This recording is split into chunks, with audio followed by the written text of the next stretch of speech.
सोने की कीमतों में जो जो बढ़त आ रही है, टारगेट भी नए नए सामने आ रहे हैं। डोनाल्ड ट्रंप के टैरिफ वार्स में अब यह बात कहीं नहीं सुनी जा रही कि गोल्ड की कीमतों में इस पीक पर कोई मोटा करेक्शन दिखता है। इंटरनेशनल मार्केट में गोल्ड के 3100 से 3300 डॉलर प्रति टाई ऑन्स तक पहुंचने की भविष्यवाणियां सामने आई है। गोल्ड में कब तक रहेगा तेजी का दौर और कहां तक पहुंच सकते हैं दाम, इस पर बात करेंगे निर्मल बंग सिक्योरिटीज के कमोडिटी हेड कुणाल शाह से। मेरा नाम है कमल शर्मा। कुणाल जी, स्वागत है आपका मोलतोल इंडिया में। कुणाल जी, नमस्ते। आप हमेशा कहते हैं कि बिंदास रहो, सोने के साथ खरीद करते रहो, और अब हम देख रहे हैं कि गोल्ड अपने लाइफ टाइम हाई पर है। यह ऊंचाई और कितनी होगी? ओके सो मैं तकरीबन 2 से 3 साल से सभी मीडिया माध्यम से दर्शकों को एक ही चीज समझाना चाहता हूँ कि gold is must in your portfolio. कि वर्ल्ड के जो हालात है आज की तारीख में, आज हम गोल्ड के प्राइस देख रहे हैं कि जनवरी से लेके फरवरी तक हमने 12% का रिटर्न गोल्ड में देखा है। वर्ल्ड की कोई असेट ने ऐसा रिटर्न नहीं। बिटकॉइन को साइड पे रखिए, bitcoin is a debatable instrument, but world की कोई असेट ने 12% रिटर्न 2 महीने में नहीं दिया है। वो रिटर्न गोल्ड ने प्रोवाइड किया है इन्वेस्टर्स को। वो जो गोल्ड ने अपना जो रोल है उसको बाखूबी निभाया है। जो अनसर्टेनिटी वर्ल्ड में आ रही है उसके सामने गोल्ड आपको अप्रिसिएशन करके दे रहा है। सो मैं अभी भी, मेरा मानना ऐसा है कि गोल्ड में आज 3,000 डॉलर होगा या 3100 डॉलर होगा वो मायने नहीं रखता है। तो यहाँ से 3100 डॉलर आप लोगे तो 4 से 5% और फर्दर। बट आज जो उसका रोल है सिस्टम में, आज हर एक कंट्री अपना गोल्ड, जो लंदन के या दूसरे वर्ल्ड के कोई दूसरे पार्ट में, ज्यूरिक में, जो वर्ल्ड्स में पड़ा है, वो अपनी कंट्री में लेके आ रहे हैं। इंडिया ने 1 साल पहले अपना गोल्ड लंदन से पूरा इंडिया शिफ्ट किया था। सो आप समझिए अभी गोल्ड का जो रोल है वो फाइनेंशियल सिस्टम में, वो बहुत ही इररिप्लेसेबल रोल होते जा रहा है। आपके पास फिजिकल गोल्ड होना बहुत जरूरी हो गया है आज की तारीख में। बिकॉज वर्ल्ड में जो डेवलप नेशंस की सेंट्रल बैंक है, इनकी डेट हर साल, जैसे यूएस की डेट हर साल 1 से 1.5 ट्रिलियन डॉलर की डेट बढ़ रही है। तो कैसे, मतलब कैसे पूरी फाइनेंशियल सिस्टम स्टेबल रहेगी? और अगर फाइनेंशियल सिस्टम डिस्टेबलाइज होती है तो आपको बचाएगा कौन? आपका इन्वेस्टमेंट रहता है रियल एस्टेट में, आपका इन्वेस्टमेंट रहता है इक्विटी मार्केट में, आपका इन्वेस्टमेंट हर एक जगह पे रहता है, म्यूचुअल फंड में रहता है, सब जगह पे आपका इन्वेस्टमेंट है। तो आपका ये जो इन्वेस्टमेंट है इसमें कभी वेल्थ बड़ा कोरोजन आ जाए, जैसे 2008 आया था या जी 2020 में कोरोना आया था, तो आपको बचाएगा कौन? तो वो रोल अभी फिलहाल गोल्ड अदा कर रहा है। जी।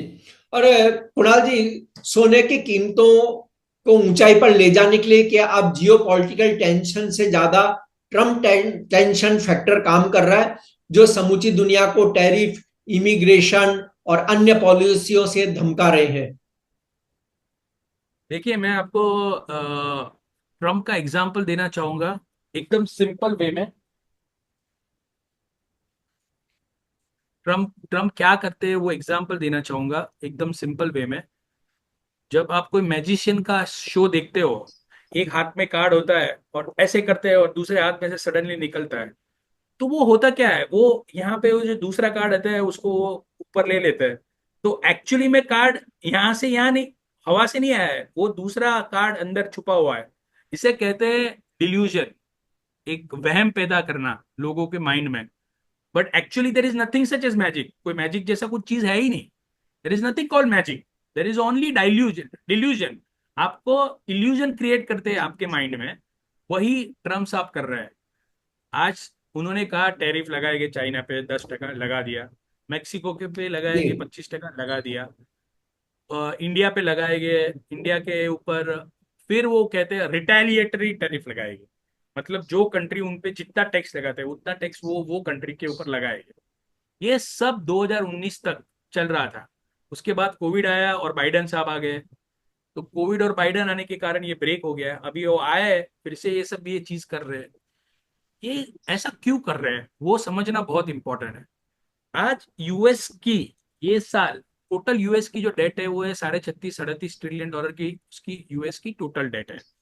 ओके, ये यूएस की टोटल डेट में से $9 ट्रिलियन डेट 2025 में मैच्योर होने वाली है। सो $9 ट्रिलियन का रीपेमेंट करना है फेडरल रिजर्व को। और ये $9 ट्रिलियन को सर्विस करने के लिए तकरीबन 800 बिलियन, सर्विस मतलब उसका ब्याज देने के लिए, जो यूएस की 10 ईयर बॉन्ड यील्ड है वो 4.5% है, तो ये ब्याज देना है उनको। वो ब्याज का $800 बिलियन होता है। तो कैसे ये लोग करने वाले हैं आगे जाके? ये जो हल्ला चल रहा है ट्रम्प का, ये टैरिफ वो टैरिफ, ये डाइल्यूजन है, ये इल्यूजन है। रियल प्रॉब्लम किधर और है? रियल प्रॉब्लम ब्रू हो रहा है यूएस के बॉन्ड मार्केट में। यूएस की डेट जो अनप्रेसिडेंटेड लेवल पे बढ़ रही है। तो आगे हमारा सबसे बड़ा जो वरी है वो ये है कि ये डेट रीपे करेंगे कैसे, या इसका ब्याज भी आगे जाके कैसे बढ़ेंगे। 4 साल अगर ये डेट बढ़ती है, तो ये 4 साल में डेट बढ़ने के बाद इसका जो लेवल है, ये डेट बढ़ने का जो लेवल है, जी ये इतना बढ़ गया है कि वो ब्याज भी नहीं दे पाएगी 3-4 साल बाद। तो ये सब वो खुद मर रहे हैं और दूसरे लोगों को मार रहे हैं। एक मेरा जो आपको समझाना है व्यूअर्स को कि ये जो टैरिफ है वो कुछ और है, ये अंदर कुछ और चल रहा है। अंदर ये चल रहा है कि इनकी हालत खराब है तो उनको वर्ल्ड की भी हालत खराब करनी है। मतलब मैं ऊपर नहीं जा पा रहा हूं तो मैं आपको पैर पकड़ के नीचे लेके आऊंगा। ये इकोनॉमिक्स चल रहा है यहाँ पे। सो ऐसे टाइम में गोल्ड का क्रैश होना वेरी डिफिकल्ट नहीं हो सकता है। अभी यहां से कहाँ जा रहे हैं हम? मुझे लग रहा है कि $3,000, $3,050 के आसपास ये गोल्ड का मार्केट स्टेबल हो जाना चाहिए। वहां से बड़ा इजाफा नहीं आना चाहिए। मैं मंदी करने की जरा भी फेवर में नहीं हूँ। जी मैं जितने भी शो में जाता हूँ और जितने भी लोगों से बात करता हूँ, एक ही क्वेश्चन आता है मुझे, सर अभी मंदी कब करना है वो बोलो। तेजी तो बोल दिया। मैं कभी ऐसा भी बोलता हूँ कि थोड़ा प्रॉफिट टेकिंग लग रहा है, तो लोग बोलते हैं अच्छा कितना प्रॉफिट टेकिंग, $200, $300, $100, क्यों पकड़ना है हमको $100? ऐसे टाइम में गोल्ड को बेचना क्यों है? सेंट्रल बैंक 3 साल से जो गोल्ड बाय कर रही है, बराबर है, हजार हजार टन गोल्ड बाय कर रही है। और लोग बड़ा इश्यू बनाते हैं इसका कि 1,000 टन गोल्ड सेंट्रल बैंक ने बाय किया है। तो हमने अभी जस्ट एक 15 दिन पहले निर्मल बैंक का एक रिपोर्ट रिलीज किया है। हम ये वॉल्यूम को एक्सपेक्ट एक्सेप्ट करते ही नहीं है। हम क्या एक्सेप्ट करते हैं कि सेंट्रल बैंक गोल्ड क्यों ले रहा है अभी भी? $2,800 पे भी क्यों ले रहा है? $1,900 पे लेता था समझ में आता था, $2,400 में लेता था समझ में आता था, जी 2700 $2,800 हो गया, अभी $2,950 पे भी वो गोल्ड क्यों ले रहा है? चाइना ने लास्ट महीने $2,900 पे गोल्ड में परचेस क्यों किया, 20-25 टन? क्योंकि कोई ऑप्शन ही नहीं है इनके पास। जो वर्ल्ड की जो मॉनेटरी सिस्टम है, फाइनेंशियल सिस्टम है, that is at risk right now. ये ट्रम्प जो टैरिफ लगा रहे हैं तो वहां पे इन्फ्लेशन बढ़ने वाला है। इन्फ्लेशन बढ़ेगा वहां पे तो बॉन्ड की जो यील्ड्स है, बॉन्ड मार्केट में सेल ऑफ आएगा। बॉन्ड मार्केट में सेल ऑफ आएगा तो यील्ड बढ़ जाएगी। यील्ड बढ़ जाएगी तो इनका ब्याज पे करना का जो अमाउंट है वो बढ़ जाएगा। तो कहीं ना कहीं इनको ये पैसा चुकाने के लिए और मनी प्रिंट करने पड़ेंगे डेट को चुकाने के लिए। तो वो मनी प्रिंट करेंगे तो और इन्फ्लेशन बढ़ जाएगा। तो वर्ल्ड में इन्फ्लेशन का बहुत बड़ा रिस्क बनते जा रहा है। सो प्रिंट किया तो भी तकलीफ है, लॉन्ग टर्म में प्रिंट नहीं किया तो शॉर्ट टर्म में तकलीफ है, और आगे भी तकलीफ है। तो ये फंस गए हैं फिलहाल। पैसा छापा, इंटरेस्ट रेट कट किया तो भी प्रॉब्लम, नहीं किया तो भी प्रॉब्लम। तो करे क्या? फिर लगा रहे टैरिफ इसके ऊपर, कनाडा के ऊपर, मेक्सिको के ऊपर, चाइना के ऊपर, इंडिया के ऊपर। तो ऐसे टाइम में गोल्ड बहुत ही अच्छा रिटर्न देने वाला है। Even it is going to still beat lot of asset class. So मैं यहां से I am not sticking out my neck and saying $3,400 हो जाएगा, $3,500 हो जाएगा। Doesn't make sense. ऐसा फोरकास्ट करने का कोई मतलब नहीं है। जब 12% एक 2 महीने में बढ़ा है, जी तो मैं अभी के लेवल पे एग्रेसिव, $3,000 मेरा टारगेट था, उसके आसपास हम आ चुके हैं। 3,000 से $3,050 तक गोल्ड जा सकता है मैक्सिमम नियर टर्म में। लॉन्ग टर्म जी में ये हर साल आने वाले 2 से 3 साल 10 से 15% रिटर्न देने के लिए सक्षम है। आप मुझे पूछोगे कि क्या हमको करना चाहिए, मैं अभी भी बोलूंगा बने रहिए।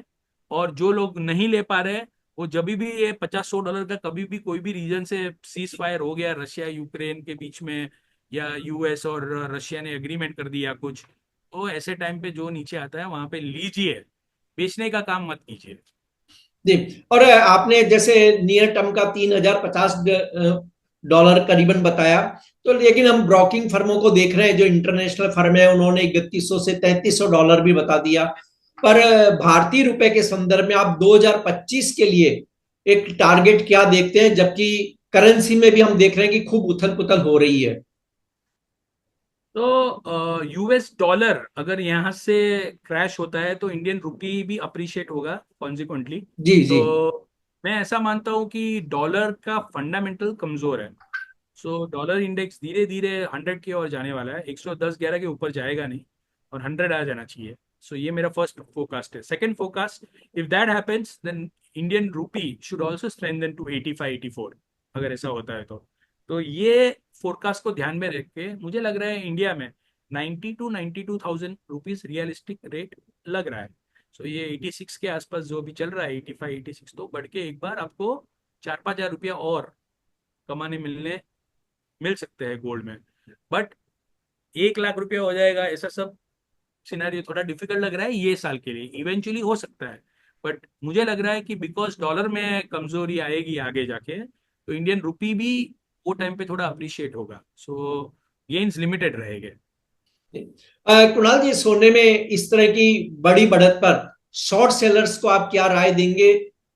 वे कहीं ना कहीं मुनाफा कमा लेंगे या ट्रैप हो जाएंगे बुरी तरह? Short sellers, okay. सो जो हेजिंग कर रहे हैं एक्चुअली उनको कोई प्रॉब्लम नहीं है।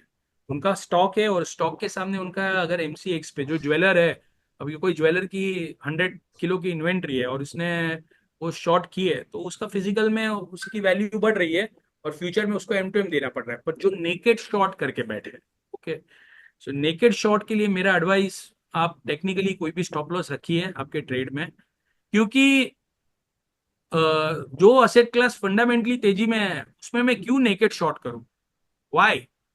तो कोई रीजन नहीं बन रहा है मेरा। मैं तो आपको, आप जिसको भी फॉलो करते हैं टेक्निकली, 3,000 डॉलर का स्टॉप लॉस रख दो स्पॉट गोल्ड का, उसके ऊपर जाता है तो काट लीजिए। थोड़ा बहुत नीचे आ सकता है, समझो 3,000 अटक रहा है ऊपर में, तो 3,000 डॉलर के आसपास किधर अटकेगा ऐसा अज्यूम करके शॉर्ट टर्म में मैं चलता हूँ। 3,000 पे मैं प्रॉफिट बुक करने के लिए रिकमेंड करूंगा एक बार, फिर भले बढ़ना है तो बढ़ने दो। तो वो लेवल्स के आसपास 3,000 के ऊपर निकलता है तो आप स्टॉप लॉस ट्रिगर कर सकते हो।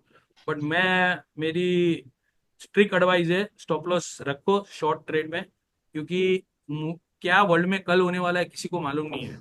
We are in uncharted territory, तो स्टॉप लॉस के बिना खड़ा रहना अच्छी एडवाइस नहीं है। जी। और अगला वीक जो शुरू होगा उसमें कोई ऐसे डेटा रहेंगे जो बुलियन मार्केट को प्रभावित करेंगे?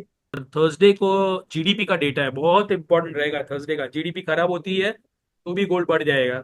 और पीसीई का डेटा है फ्राइडे को, तो ये डेटा भी बहुत अगर पीसीई एक्सपेक्टेशन से ज़्यादा बढ़ जाता है, personal consumption and expenditure index, तो ये इन्फ्लेशन बढ़ जाता है तो भी गोल्ड के लिए थोड़ा कंसर्न हो जाएगा, क्योंकि डॉलर स्ट्रांग होगा और रेट कट की एक्सपेक्टेशन शॉर्ट टर्म में कम होगी। तो ऐसे टाइम पे जो डिप आती है उसमें आप आपकी शॉर्ट पोजीशन में से एग्जिट कर लो।